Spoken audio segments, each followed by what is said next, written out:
E o Talibã? Do nadão. Falando em cortes, Falando em cortes. E o Talibã? E o Talibã, que é o negócio que tá acontecendo agora. a gente vai ter que... Não vai ter jeito. ter que A gente falar vai de ter que Talibã, falar né? disso. Já ficar circulando esse assunto A gente até falar. É o esquece elefante que na existe, sala. né? O elefante na sala. O mundo ganhou... O mundo livre perdeu um país que estava male do lado de cá e ganhou um player do lado de lá. Mais ou menos isso, né? Mas eu não entendi ainda por que os Estados Unidos estavam lá. Eles foram pra lá depois... Vamos voltar. Vamos voltar. Vamos voltar. Em Tudo 1650, tô brincando. Seria incrível. Mas a gente meio que precisa terminar até umas 8h30. Vamos lá. O Afeganistão é um conjunto de tribos e de etnias, né? A primeira coisa que a gente precisa lembrar no Oriente Médio é Só que... um minuto. Se você quiser puxar, você Opa. pode, tá? Eu não sei... ele já me deu bronca hoje. Não, é porque você, não. se Posso isso mexer? aqui te incomodar, Sim, você pode... sim. O Oriente Médio tem níveis de identificação, que é diferente aqui no Brasil dos níveis de identificação que a gente tem. A gente se identifica com a cidade que a gente nasceu, com o time que a gente torce, etc. e tal. Hoje em dia é partido político, mas falando em geral. As pessoas têm níveis de identificação. E os níveis de identificação no Oriente Médio são diferentes, os mais importantes, os que falam primeiro, são diferentes dos nossos aqui. Então lá, como é uma região mais antiga, mais tradicional, muito baseada em religião, etc. e tal, os níveis de identificação, o primeiro deles é a tribo. Mas não é tribo como a gente imagina, uma tribo numa tribo indígena no Brasil, nos Estados Unidos ou na América. A gente está falando de identificação tribal no sentido familiar tradicional, que acabou originando depois o vilarejo, ou a vila, ou a aldeia, ou até mesmo a cidade onde as pessoas são. E esse é o primeiro nível de identificação que as pessoas têm. Depois, existe o nível religioso. Então, a pessoa pode ser muçulmana, a pessoa pode ser... Dentro do Islã tem os xiitas, tem os sunitas, tem os alauítas. Depois temos o nível de identificação... Tem os cristãos, e dentro do cristianismo tem vários níveis de cristianismo diferentes. No Líbano tem vários. No Egito tem os coptas também, que são outro nível outro tipo de cristianismo, e por aí vai. Tem os drusos, tem os judeus, e etc. e tal. Depois tem o nível étnico e depois tem o nível nacional, que seria se você é afegão, paquistanês, indiano, israelense, palestino e por aí vai. Você falou, antes dessa divisão por religião, teriam as tribos. Essas tribos, elas se diferenciam pelo quê? Costumes, hábitos, é o quê? Origem, sobrenome... São grandes famílias, então. São grandes famílias. São 10 mil, 15 mil, 200 mil ligadas. Tá. E aí você tem voltar para trás, realmente, centenas de anos para entender a origem delas. Elas se relacionam entre si? Algumas sim, outras não. Tá. Então, por exemplo, existem famílias, a gente não chama de tribo, mas existem famílias palestinas na Cisjordânia que são brigadas há 300 anos. Então não tem casamento, não tem visita, não se bicam, não se gostam, etc. e tal. Então, em relação ao Afeganistão, a gente tem um conjunto de tribos. Então, o Afeganistão é um lugar que é estratégico da Ásia Menor. Assim, a gente está falando de um caminho entre Oriente Médio e Ásia, onde você tem 80% de montanhas na região hoje do país considerado Afeganistão, pelas fronteiras geográficas. Lá reinou uma monarquia por 60 anos, um pouco menos de 60 anos, que era uma monarquia que reinava de uma certa forma protegendo a tribo do monarca e não protegendo os interesses dos outros. Houve um golpe, eu estou resumindo a história. Dentro desse golpe, a pessoa que tomou o poder era antagônico à União Soviética. Os soviéticos invadiram em 79 o Afeganistão e um monte de tribos começaram a recrutar pessoas muçulmanas, não só do Afeganistão, mas de outros lugares, para lutar contra os soviéticos. Então, eles se uniram contra os soviéticos. Contra os soviéticos, tá? Aí eles ganharam. Só que aí que está a primeira questão histórica aqui. Essas tribos, a principal tribo do Afeganistão chama Pashtun. E os Pashtuns, religiosos, mais tradicionais, etc. e tal, eles começaram a recrutar um monte de gente em volta do Afeganistão, falando a gente precisa impedir essa invasão comunista soviética eram vistos como pessoas ateias, que não pecadores, porque o comunismo soviético era antirreligioso e tudo mais, contra a invasão deles em terras islâmicas. Eles consideravam aquilo lá terras islâmicas porque aquilo já tinha sido dominado pelo Islã antes. E eles conseguem, depois de 10 anos de guerra, que a União Soviética bata em retirada. E esse é o fim da União Soviética também. Esse é o declínio e o fim da União Soviética, a Guerra do Afeganistão. Então foi um cemitério. Muitos russos morreram. E, obviamente, nisso você tem uma participação de outros poderes do mundo. Os Estados Unidos, que financiaram e mantiveram aí um certo treinamento desses combatentes islâmicos, que a gente chama de mujahidins, e eles treinaram essas pessoas. O grande expoente desses combatentes que lutou contra os soviéticos se chama Osama Bin Laden. Por isso que tem aquele papo que os Estados Unidos financiou o Bin Laden. Que é uma forma meio grossa de se falar. É uma forma congelada e errada, na minha opinião, de se enxergar. Porque a história não é estática. A história vai mudando. Então, eles não eram inimigos em 79, em 80, 81. O Bin Laden não ameaçou os Estados Unidos. Então, sim, ele recebeu treinamento. Depois de um tempo, ele ficou... aconteceu alguma coisa com ele mudou a ideologia, se radicalizou... ou partiu para combater um outro superpoder mundial e cometeu o que cometeu, e aí ele se tornou inimigo dos Estados Unidos. Mas é normal você ter inimigos que se tornam amigos e amigos que se tornam inimigos. Tudo Só bem. uma ironia, não é uma conspiração. Não é uma conspiração. Na minha opinião, não é uma conspiração. Assim, o contexto mundial naquela época era essa. Existiu esse apoio americano a essas pessoas lutando contra... um apoio americano a essas pessoas que lutavam contra a União Soviética. A União Soviética era o grande inimigo dos Estados Unidos e do Ocidente, por N coisas que estavam ocorrendo durante a Guerra Fria, corrida nuclear, com a expansão do comunismo, ditadura, comunistas ao redor do mundo e por aí vai. E os Estados Unidos viu de interesse dele e talvez do Ocidente evitar que a União Soviética dominasse o Afeganistão. Só que essas pessoas, quando acaba a guerra, o Afeganistão em si começa a entrar em guerra civil entre esses grupos que lutaram os soviéticos. E quem ganha essa guerra em 96 é o Talibã, que era o maior grupo.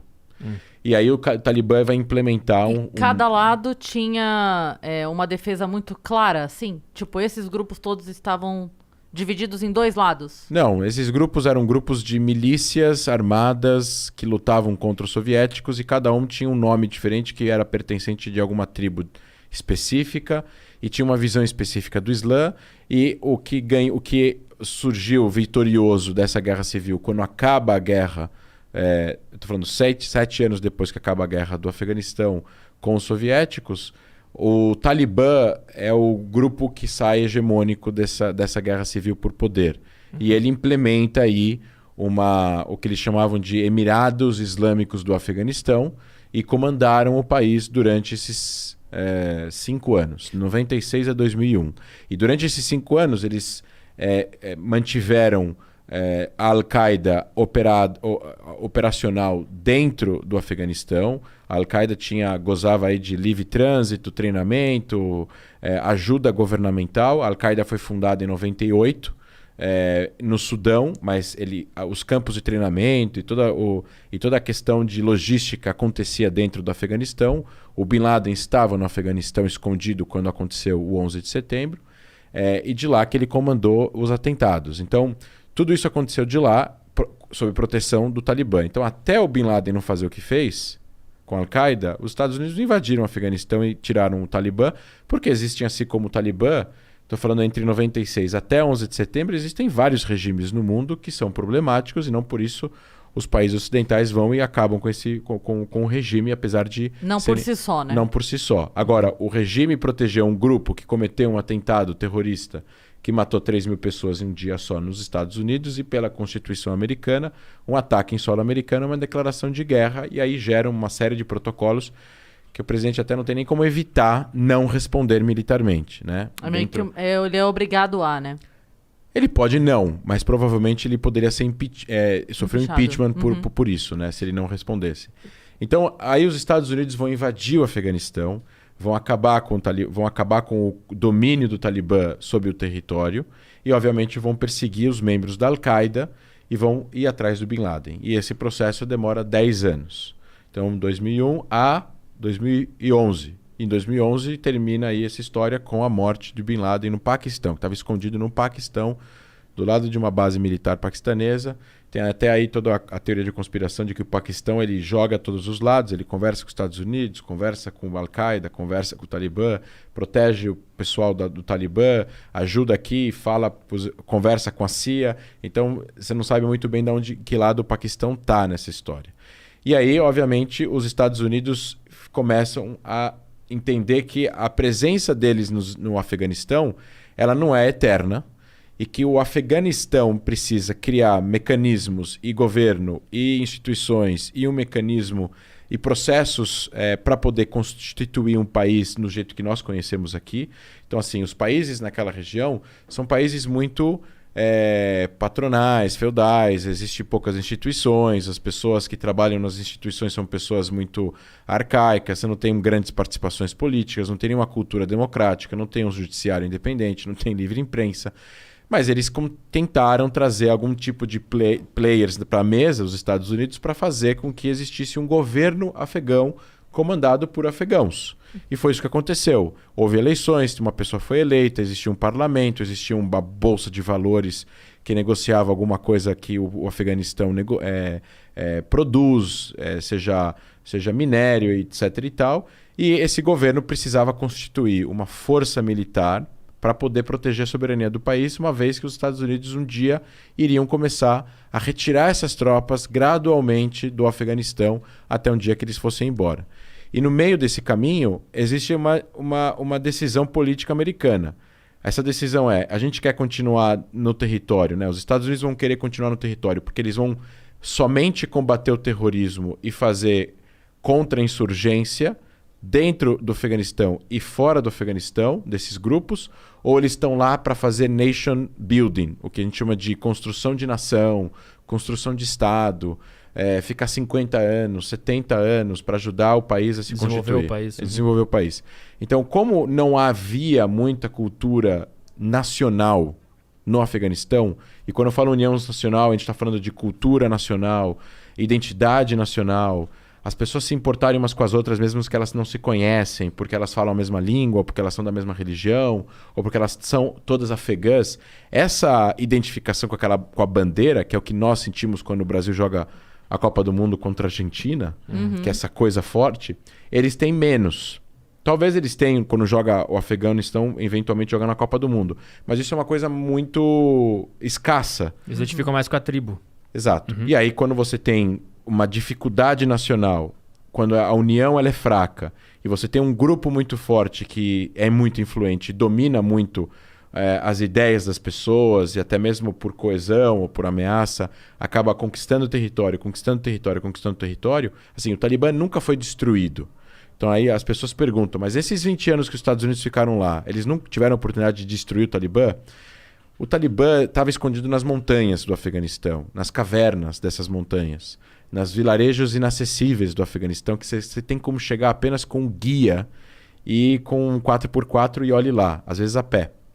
Porque é 80% montanhoso. Não tem infraestrutura, não tem estrada, etc. e tal. Então, mesmo que os Estados Unidos quisessem, eles teriam que investir em infraestrutura, levar pessoas de helicóptero, soldados a pé. Iam morrer milhares de pessoas para eles simplesmente colocarem como objetivo destruir o Talibã. Eles teriam que ocupar o país inteiro, assim, propriamente dito. Quando existem forças militares em outro país, eles não estão ocupando todas as fronteiras, ou todos os postos de controle, ou todas as bases militares. Eles estão dentro da capital, eles estão conversando com o serviço secreto do país, eles estão conversando com o exército, mas existe lá uma força X de pessoas. Existe um cálculo que tenta entender quantas pessoas tem?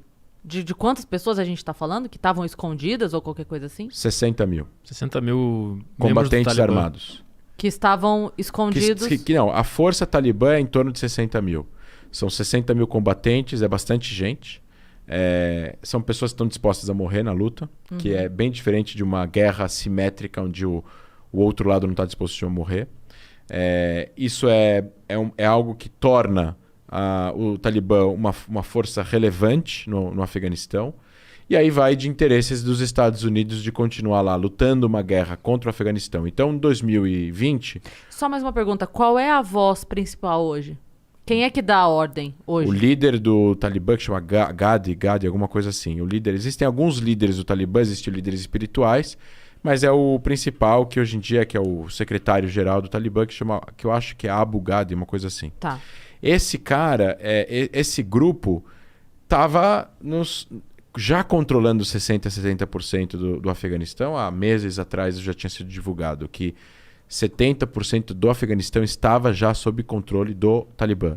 E aí, os Estados Unidos, a partir de março, abril do ano passado, ainda com Trump, eles decidem fazer um acordo com o Talibã. Eles falam assim, olha, a gente vai sair do Afeganistão e, em troca, vocês vão se comprometer que vocês não vão abrigar nenhum grupo terrorista no país e que esse grupo não vai poder... E, obviamente, eles não vão planejar nenhum ataque contra os Estados Unidos e nem interesses dos Estados Unidos na região. E o Talibã fala, tá bom, a gente concorda com esse acordo, eles assinam um acordo secreto, mediado pelo serviço secreto, e os Estados Unidos começam a planejar essa saída do Afeganistão. O Trump via a saída do Afeganistão porque o Trump, com uma visão hipernacionalista americana, ele via que não era de interesse nacional dos Estados Unidos gastar dinheiro e que morram homens americanos numa guerra que já não faz mais sentido. Porque já que o Bin Laden foi capturado e já que a Al-Qaeda foi desmantelada no Afeganistão, o que eles estão fazendo ali? Aí tem uma outra pergunta. Se você perguntar para uma pessoa que tem uma visão diferente do Trump, vai falar, não, mas é de interesse dos Estados Unidos que o Afeganistão seja uma democracia. É de interesse dos Estados Unidos que o direito humanitário internacional seja respeitado no Afeganistão.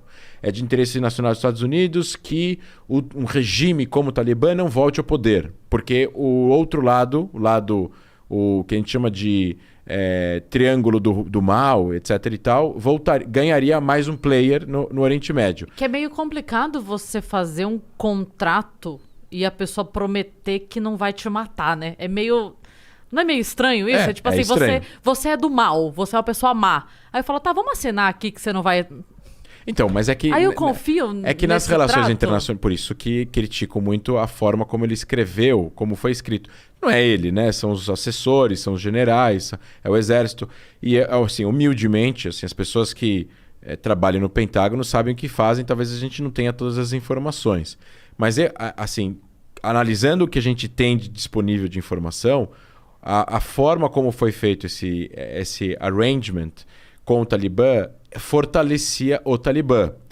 Ele cumpria os interesses nacionais dos Estados Unidos, mas ele fortalecia o Talibã. Então isso é uma incoerência, né? Porque é um conflito de equilíbrio. Você tem um fortalecimento do interesse nacional americano para o governo republicano até o ano passado, e ao mesmo tempo você tem uma situação que vai acontecer que vai fortalecer um grupo terrorista, que é considerado o grupo terrorista mais mortífero do século XX, matou acho que 60 ou 70, não, acho que foram 180, 200 mil pessoas morreram na mão do Talibã, é mais do que o Estado Islâmico, que todos os grupos da Al-Qaeda. A Al-Qaeda matou menos que o Talibã. Então, assim, a gente está falando de um grupo que matou muita gente, que é extremamente violento e que, quando comandou o país, ele aplicou a lei islâmica ao pé da letra, na visão deles, de uma forma fundamentalista. Mulheres não tinham direitos, nem de sair de casa, nem de trabalhar, nem de estudar, tinham que cobrir a cabeça inteira com burca, dá pra ver nada. Então, assim, era um país extremamente fechado. Quem lembra, teve até um jornalista do Fantástico que foi até lá e filmou com várias autorizações. Assim, era um país extremamente complexo e fechado. O homem tinha que deixar a barba crescer, não podia raspar a barba. Exatamente, né? Até hoje, né? Agora A tua barba é curta. Eu morreria lá. Eu não sei se hoje em dia, de cara, nesse momento, você morreria, mas em 96 a 2001 você seria preso. Preso? Talvez preso, talvez punido, talvez você tenta chibatadas na frente de todo mundo. Alguma coisa ia acontecer com você por causa da tua barba. Que quando os Estados Unidos invadem lá, eles corriam para as barbearias para tirar a barba, porque eles finalmente podiam fazer Exatamente. a barba. Né? Então o que aconteceu? Só para terminar essa parte da primeira pergunta, os Estados Unidos decidem sair e o Talibã já está fazendo a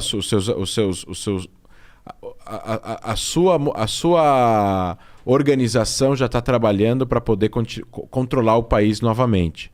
Então, essa saída dos Estados Unidos, agora com o Biden decide que ele vai cumprir o acordo que foi assinado pelo Trump, porque não é o Trump ou o Biden, é o presidente dos Estados Unidos com o Talibã. Então, assim, o presidente dos Estados Unidos assinou um negócio, o presidente dos Estados Unidos no ano seguinte precisa cumprir. Não importa se trocou o presidente ou não. Então, assim, mesmo senão vira uma casa da mão Joana, não dá.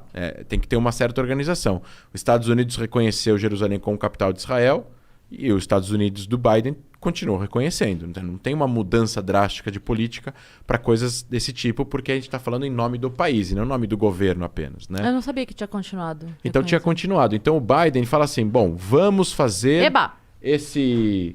Quer dar uma pausa? Não, a gente só vai continuar comendo aqui. Vamos fazer acontecer esse acordo que o Trump fez, mas vamos fazer isso não em setembro, vamos fazer isso em maio. Não, em maio não vai dar, vamos fazer em agosto. E aí eles decidem a data. Então, assim, a forma como foi feito foi uma forma que ia levar claramente a um caos, que é o que gerou, e medo nas pessoas. E o Talibã não fez nada. Na verdade, não é que o Talibã não fez nada. O Talibã usa da ameaça, da coesão, da dissuasão, da ameaça do uso da violência, através de conversas. Eles funcionam mais ou menos como máfia, né? Você sabe que se você fizer alguma coisa, vai vir 4 carros pretos, vai vir um monte de gente armada e vai te colocar no carro para te levar para dar uma conversa. Isso já é um uso da violência implícita ou explícita, sem precisar dar um tiro. Então o governo afegão não tinha união, era muito corrupto. Provavelmente o governo afegão recebeu aí ligações do pessoal do Talibã já algumas semanas atrás falando, olha, os Estados Unidos vão sair, vocês vão ter 48 horas para abandonar o governo, entregar a transferência de poder para nós, para a gente não ter derramamento de sangue, porque a cidade está cercada, Cabul está cercada, a gente vai entrar com toda a força. Então vale a pena vocês cumprirem com isso. E aí ainda poderiam ter falado, a gente ainda vai descobrir isso na história, né? A gente ainda vai descobrir isso nos livros de história, ainda vão virar e falar, e eles devem ter falado no telefone para ele...